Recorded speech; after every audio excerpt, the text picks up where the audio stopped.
अभी कलकत्ता में, कोलकाता में एक डॉक्टर महिला के साथ बलात्कार हुआ। अभी आप टीवी पर यह घटना आप सब देख रहे हैं और जान रहे हैं।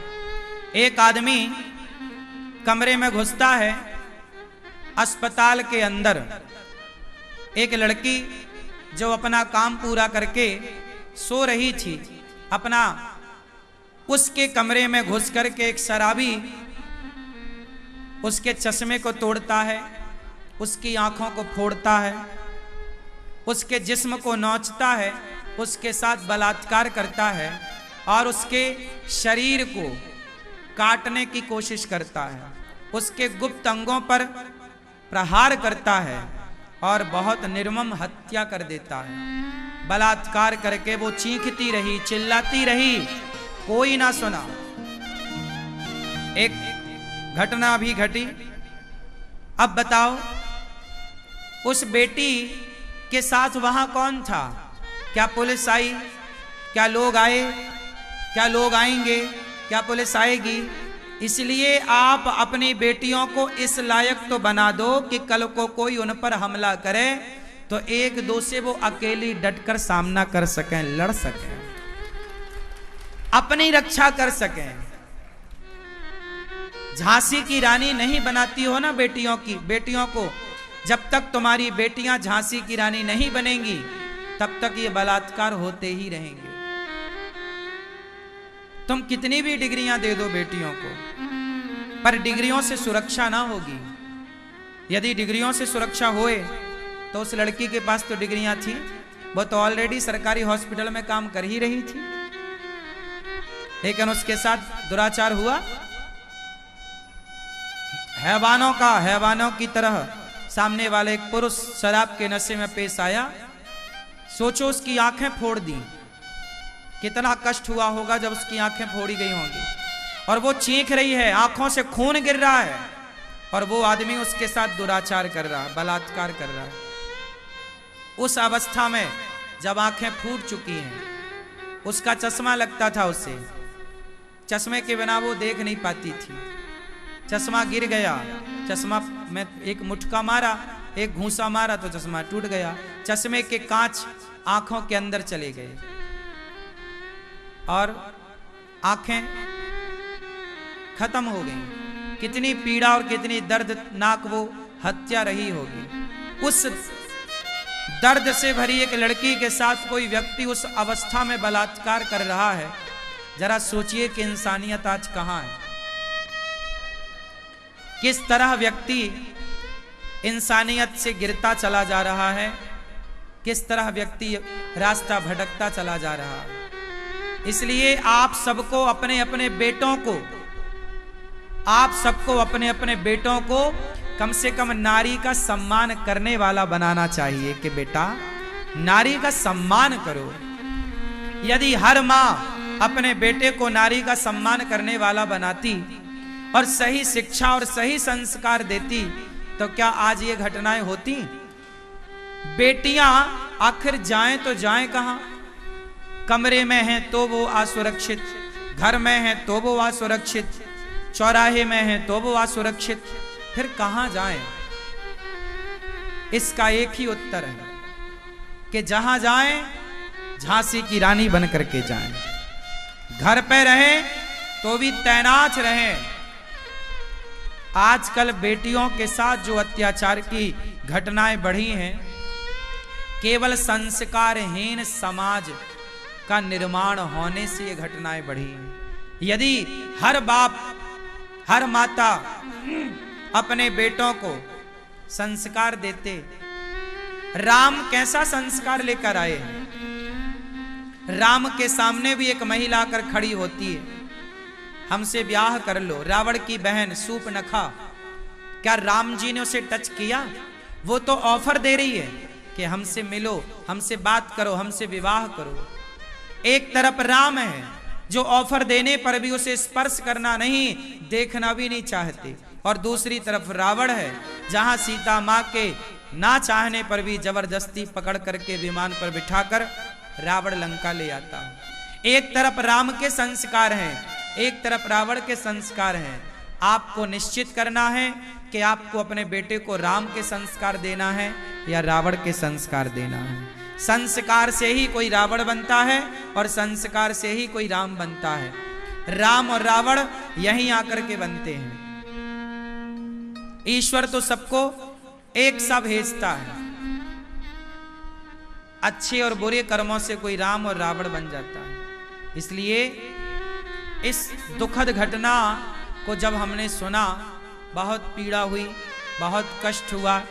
अभी हम बांग्लादेश में हो रहे हिंदुओं पर अत्याचार की बात भूले भी नहीं थे कि हमारे ही देश में एक बेटी के साथ दुराचार होने की घटना सामने आ गई। और ये एक जगह की घटना नहीं है, कुछ घटनाएं तो सामने आती हैं तो हम सब जान पाते हैं।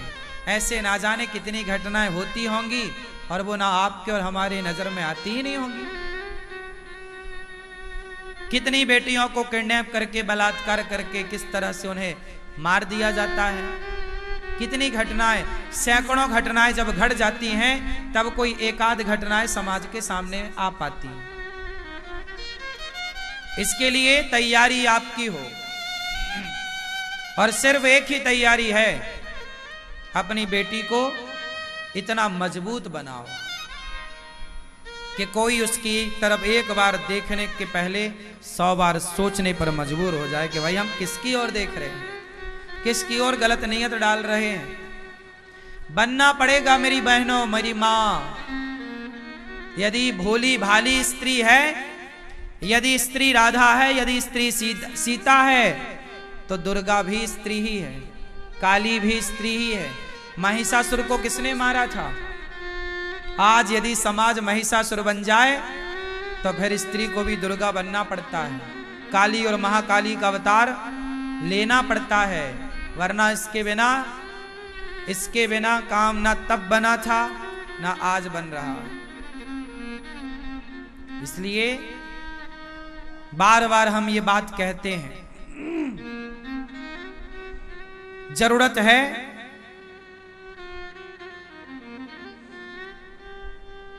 कि आप अपनी सुरक्षा खुद तय करें, आप खुद सुरक्षित रहें। घटना के बाद ही पुलिस आएगी, मीडिया आएगी और समाज आएगा। जब वो चीख रही थी, जब वो चिल्ला रही थी, तब कौन आया? क्या वहां और लोग नहीं थे? क्या उन्होंने नहीं सुना? रात के लगभग 2 बजे के बाद की घटना है, 3 बजे रात्रि के लगभग। अपनी बेटियों को आप क्यों नहीं पढ़ाते कि बेटा कल को तुम्हारे पास कोई आए तो तुम्हें कैसे बचना है? किस तरह कोई आपको टच कर रहा है तो उसका क्या पलट के जवाब देना है, कैसे जवाब देना है, ये सब पाठ पढ़ाओ। हम तो कहते हैं अब तो सरकार को सिलेबस में बच्चों के स्कूल में बेटियों की सुरक्षा पढ़ानी चाहिए। उनको कराटे, उनको सब स्कूलों में सिखाए कि भाई आपके साथ कोई बात बने तो आपको अपनी रक्षा इस तरह से करना है। सुरक्षा के कुछ पैंतरे बेटियों को स्कूल में क्यों नहीं सिखाए जा रहे हैं? केवल मॉडलिंग पर ही बातें चल रही हैं। लड़कियों को कपड़े कैसे पहनना है, कम से कम कपड़े पहनना बॉलीवुड सिखा रहा है। तो जब कम से कम कपड़े पहनना बॉलीवुड सिखा रहा है तो सरकार ये भी तो सिखाए कि कल जब आप पर कोई उंगली उठाएगा, आप पर कोई बढ़ेगा, तो स्कूलों में ये बताए जाए दाव पैंच कि किस तरह आप अपनी रक्षा कर।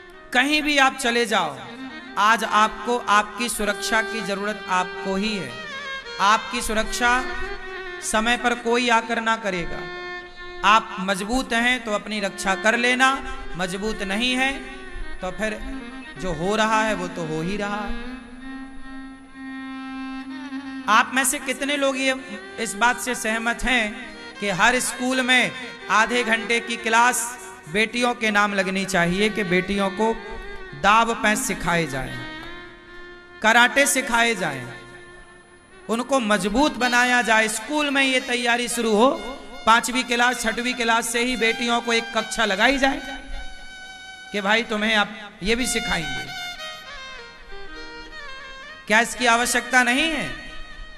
फिर आवश्यकता थी इसलिए झांसी की रानी की माँ ने और झांसी की रानी के पिता ने और उनके दादाजी ने उन्हें तलवार चलाना सिखाया। ना सिखाया होता तो कौन जानता झांसी की रानी को।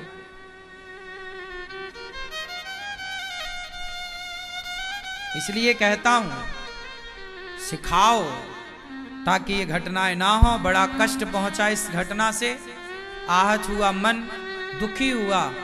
आज पूरे भारत में डॉक्टर समाज की कितनी बढ़िया सेवा करते हैं। डॉक्टर ना हो तो व्यवस्थाएं पूरी चरमरा जाए।